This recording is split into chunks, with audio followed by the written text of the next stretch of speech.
সদৌ অসম ছাত্ৰ সন্থাৰ শ্বহীদ দিৱস উপলক্ষে আজি নলবাৰী বালিকৰীয়া বাসুদেৱ বিদ্যালয় খেলপথাৰত দেখা গ'ল অসংখ্য জনসমাগম।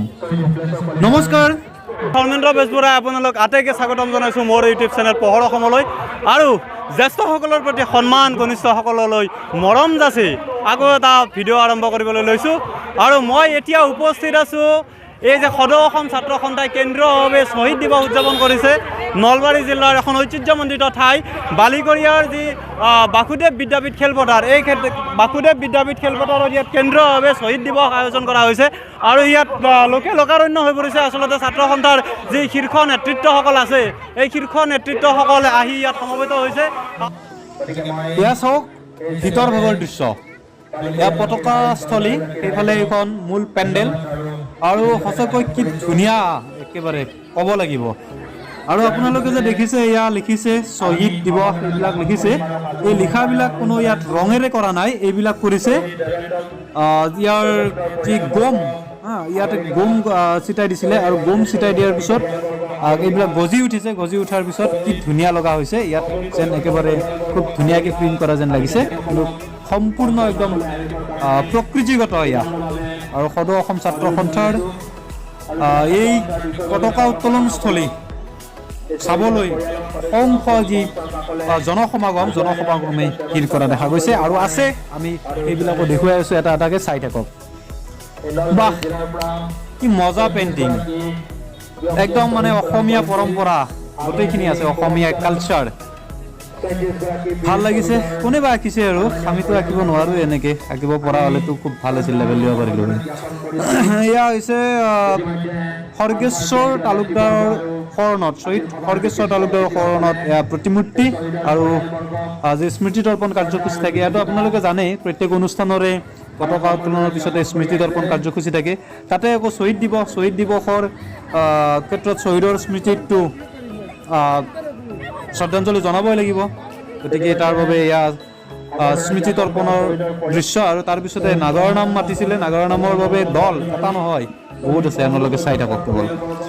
শহীদ হৰিচৰণ কৈপত্ৰৰ পৰিয়ালবৰ্গ কাউলীঘাট, শহীদ সমীন কৈপত্ৰৰ পৰিয়ালবৰ্গ কাউলীঘাট, শহীদ যোগেন কৈপত্ৰৰ পৰিয়ালবৰ্গ কাউলীঘাট, এইকেইটা পৰিয়ালৰ সন্মানীয় সদস্যসকলক মই মঞ্চলৈ আগবঢ়াই আনিবৰ কাৰণে নলবাৰী জিলা ছাত্ৰ সন্থাৰ বিষয়ববীয়া কৰ্মকৰ্তাসকলক অনুৰোধ জনাইছোঁ। এই আটাইকেইটা পৰিয়ালৰ যিসকল সদস্য আজি আমাৰ মাজত এই শুভক্ষণত উপস্থিত আছে, মই আটাইকেইগৰাকী সদস্যক মঞ্চলৈ আগবঢ়াই আনিবৰ কাৰণে বিষয়ববীয়া কৰ্মকৰ্তাসকলক অনুৰোধ জনাইছোঁ। আৰু এইবাৰ মই এই শ্বহীদৰ পৰিয়ালক চাইছোঁ। আৰে মানুহ চাওক না ভাই, আচুৰ পাৱাৰ দেখাইছে ইয়াত নলবাৰীত যি কেন্দ্ৰীয় শ্বহীদ দিৱস উপলক্ষে ইয়াত লাখ মানুহ বুলি ক'লেও ভুল নহয়। অৱশ্যে লাখ নহয় দিয়কচোন, কিছু হাজাৰতে আছে আৰু, কিন্তু তথাপিতো চাওকচোন কিমান একদম বিশাল জনসমাগম।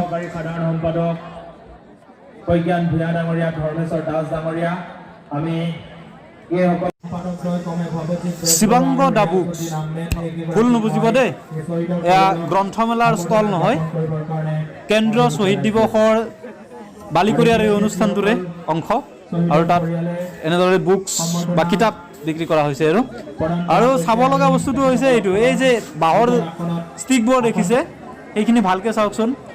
শ্বহীদ নগেন বসুমতাৰী, শ্বহীদ জলিৰাম বসুমতাৰী, শ্বহীদ তৰুণ মুছাহাৰী, শ্বহীদ নাওমাই দেৱী। আপোনালোকে গম পাইছে চাগে, এয়া হৈছে অসম আন্দোলনৰ সেইসকল শ্বহীদৰ স্মৃতিত এইধৰণে সজোৱা হৈছে যে 855জন নে কি শ্বহীদ যে কোৱা হয়। সেই শ্বহীদখিনি, যিখিনি শ্বহীদে নিজৰ জীৱনকো তুচ্ছ কৰি দেশৰ হকে বা জাতিটোৰ হকে প্ৰাণ বলিদান দিছিল, সেইসকল শ্বহীদক সুঁৱৰি আজি এই ধৰণে এক শ্বহীদৰ এই ধৰণে বাঁহৰে এটা প্ৰতিমূৰ্তি নিৰ্মাণ কৰিব বিচাৰিছে। আৰু খুব ভাল পদক্ষেপ আছে। কি ক'ব, কেনে লাগিছে? ভাল লাগিছে। কেতিয়া আহিছিলে? 10টা মানত আহিছোঁ। শ্বহীদ দিৱসৰ কোনখিনি অংশ আটাইতকৈ বেছি ভাল লাগিছে? গান গোৱা মিটিংখনৰ শ্বহীদ তৰ্পণ যেতিয়া কৰিছিল সেইখিনি সময়ো ভাল লাগিছিল। শ্বহীদ তৰ্পণৰ সময়খিনি যথেষ্ট ভাল লগা বুলি ইয়াৰ যিখিনি স্বেচ্ছাসেৱিকাৰ দায়িত্বত আছে তেওঁলোকে আমাক মন্তব্য কৰিছে। আমাৰ সৈতে আন এগৰাকী ব্যক্তি আছে, আমি তেখেতকো প্ৰথমতে আমি অভিনন্দন জ্ঞাপন কৰিছোঁ শ্বহীদ দিৱসৰ এই অনুষ্ঠানত সম্পৃক্ত হৈ পৰাৰ বাবে।